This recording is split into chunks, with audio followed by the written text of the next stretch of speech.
Hello guys, તો આપણે ગુફામાં અંદર જવાનું છે. આ એક પહેલી ગુફા મેન ગુફા છે. હવે બીજી ગુફામાં જવાનું છે, એ તમને દેખાડશું. તો પહેલાં મેન ગુફામાં જઈએ. હજારો વર્ષોથી એક અદ્ભુત રહસ્ય. ચોમાસું હોય, શિયાળો હોય કે કાળઝાળ ઉનાળો, જ્યાં કુદરત પોતે સતત મહાદેવનો જલાભિષેક કરે છે. હા, ગીર સોમનાથ જિલ્લાના ગીર-ગઢડા તાલુકામાં આવેલા ફરેડા ગામ નજીક ગીચ જંગલો અને પહાડોની કોતરો વચ્ચે આવેલું છે ટપકેશ્વર મહાદેવ, જેને શ્રદ્ધાળુઓ ગુજરાતનું મિની અમરનાથ પણ કહે છે. આ સ્થળનો ઇતિહાસ ખૂબ જ પૌરાણિક છે. માનવામાં આવે છે કે મહાભારત કાળ દરમિયાન પાંડવોએ તેમના અજ્ઞાતવાસ વખતે અહીં શિવલિંગની સ્થાપના કરી હતી અને પૂજા અર્ચના કરી હતી. એટલું જ નહીં, આ એ જ પવિત્ર ભૂમિ છે જ્યાં મેઘાવી ઋષિએ પણ ભારે તપસ્યા કરી હતી. આ ગુફાની સૌથી મોટી વિશેષતા એ છે કે તેની છતમાંથી 12 માસ કુદરતી રીતે પાણીના ટીપાં સતત શિવલિંગ પર ટપકતા રહે છે. જ્યાં પણ આ ટીપાં પડે છે, ત્યાં જાણે શિવજીની દિવ્ય ઉપસ્થિતિનો અનુભવ થાય છે. જે શ્રદ્ધાળુઓ અમરનાથ નથી જઈ શકતા, તેઓ અહીં આવીને એ જ પવિત્રતા અને દિવ્ય શાંતિનો અનુભવ કરે છે. શ્રાવણ મહિનામાં તો અહીં આસ્થાનો મહાસાગર ઉમટી પડે છે. કુદરત અને ભક્તિનો આ અદ્ભુત સંગમ જોઈને એક જ શબ્દ મોઢામાંથી નીકળે: હર હર મહાદેવ. जंगल घेरा गिरना खूणे दिव्य धाम छे प्यारू टपकेश्वर महादेव तमारू रूप लागे बहु न्यारू हर हर महादेव बोले मन मारू हर हर महादेव बोले मन मारू.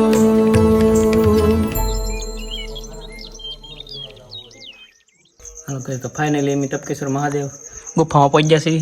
આજે શિવલિંગ અને અહીંયા છે ઉપરથી પાણીના ટીપા ટીપા પડે એનાથી આ શિવલિંગ બનેલી છે. અહીં 2 શિવલિંગ છે. એ તો અહીંયા કેટલી શિવલિંગ છે, જ્યાં જ્યાં પાણીના ટીપા પડે ને આ શિવલિંગ પ્રગટ થાય છે. એ દેખો,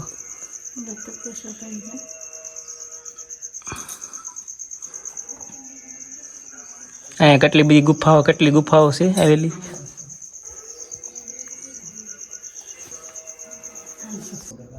હેલો ગાઈસ,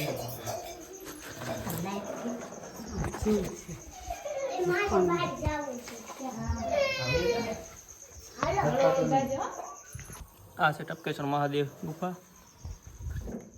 और यहाँ बहुत सारी गुफाएं है. गेट माटी बहुत सीकनी है, એટલે એક એમ છે નહીં ને.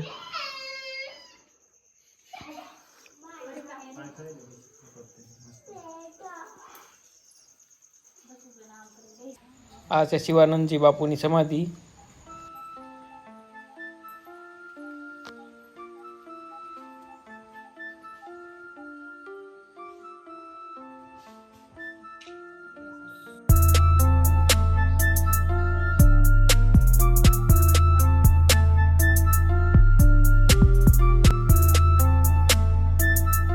હેલો ગાઈસ, હવે દર્શન કરી લીધા છે અને ઉપર આ સીડી જાય છે ઉપર ફોટા પડવા. ત્યાં જવાનું છે, ત્યાં જઈ વહેલા.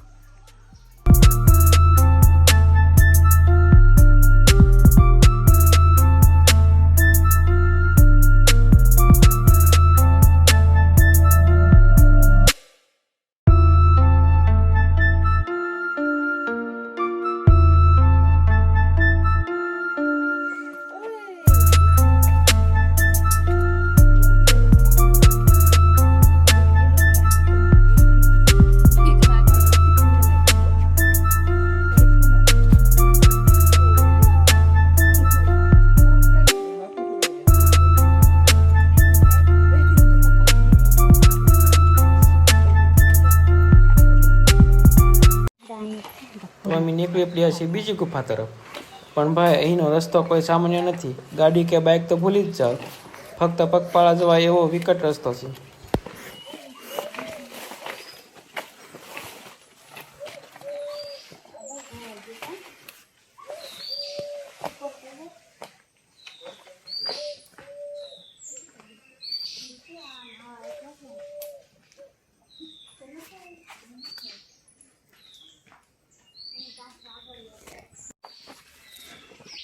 રસ્તામાં મોટા મોટા પથ્થરો પડ્યા છે.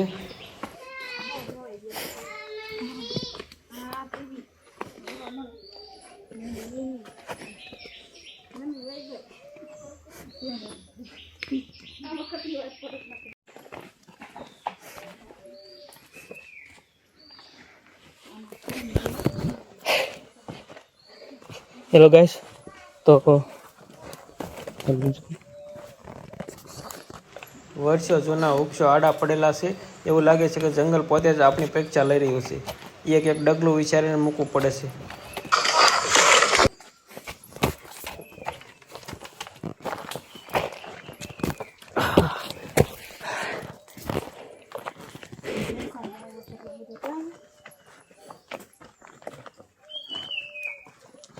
આખીર જેમ તેમ કરીને થાક ખાતા ખાતા આખરે અમે ગુફા પાસે પહોંચી જ ગયા. પણ સાચું કહું તો આ ગુફાનો અદ્ભુત નજારો જોઈને રસ્તાઓ બધો થાક એક જ સેકન્ડમાં ઉતરી ગયો. ફાઇનલી બીજી ગુફાએ પહોંચી ગયા છે. અહીંયા ગુફા આવી ગઈ, બીજી ગુફા છે. હાલો દેખાડી.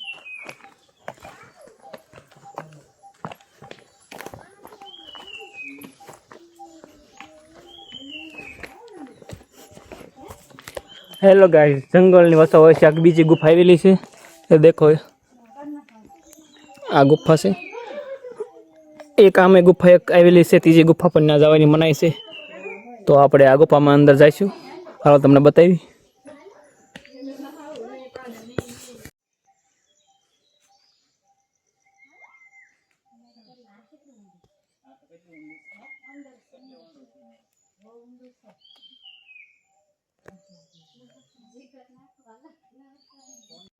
તો હેલો ગાઈસ, આ છે બીજી ગુફા અને બહુ ઊંડી છે.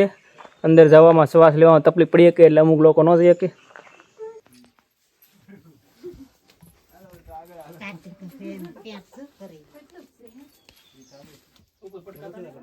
બાપુ હળું દેખાને બેહી નહીં હશે.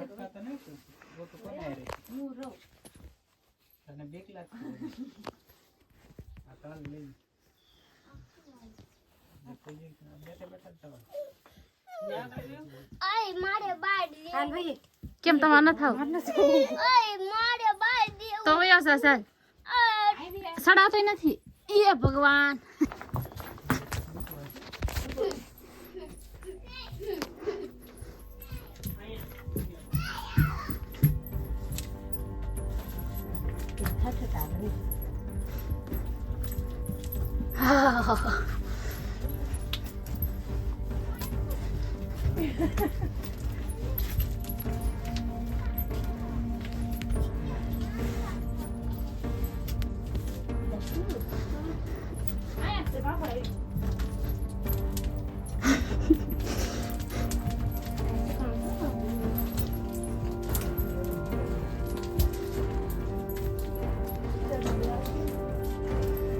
આવો છો?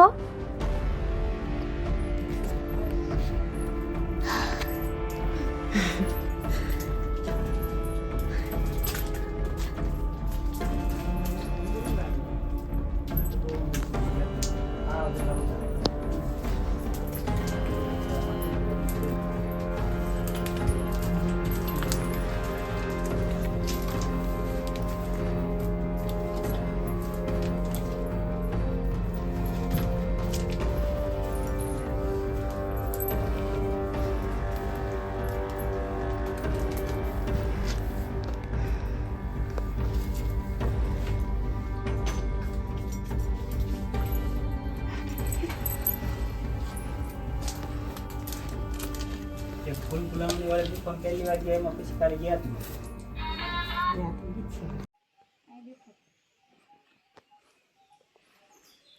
તો કાર્તિક ને અંદર ન જઈએ ક્યાં. કાર્તિક ને બીક લાગે છે એટલે ન ગયા, એ ઊભા છે. હેલો ગાઈસ, તો આ ગુફા છે. તો હું તમને લઈ જાઉં દર્શન મહાદેવની દર્શન કરાવ્યો. આ બહુ ઊભા બાલીનો એક બેઠા બેઠા હાલવું પડે અહીં. એ દેખો ભાઈ,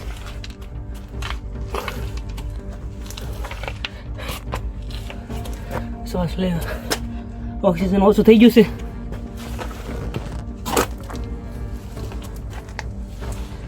જેમ જેમ આગળ જતા જઈએ એમ ઓક્સિજન ઓછું થતું જાય એટલે શ્વાસ ચડતો જાય. આપણને એમ થાય શ્વાસ નથી લેવાતો પણ ઓક્સિજન ન મળે તો શું થાય?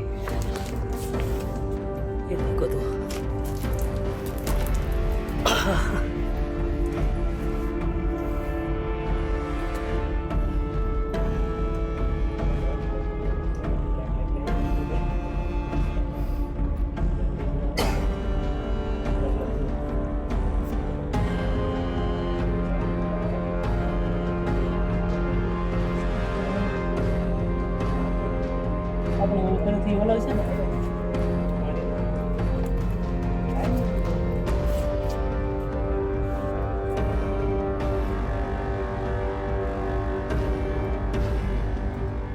શિવલિંગ સ્થાપના કરી.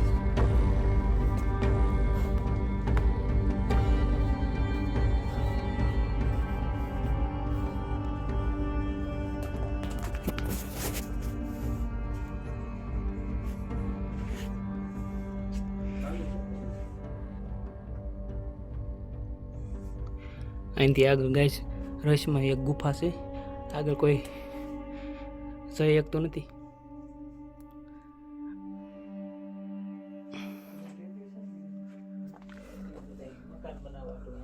હેલો ગાઈસ, તો વાપસ બહાર નીકળી છે.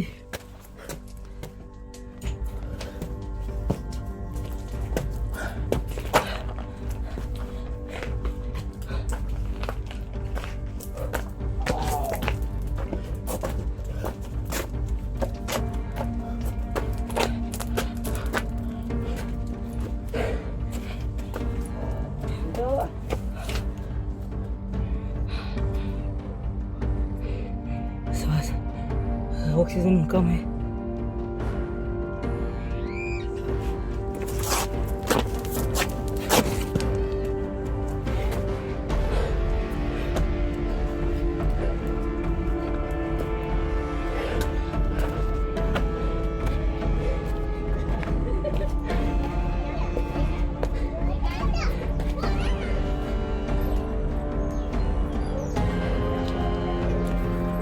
Ini baru aja.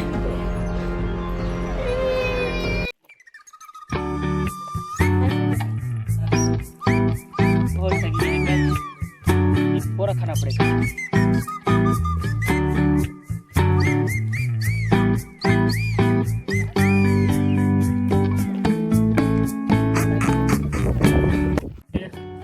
थोड़ा पूरा खाई ले तो हम एलर्जी आई जाए तो काटे पे क्यों नहीं वो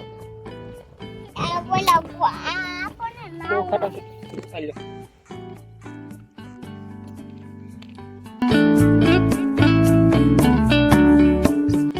બધા બોર ખાવામાં બીજી છે. અમે બોર ખાઈ લીધા છે, હવે સારી સ્થિતિ આમ तो चला लगा.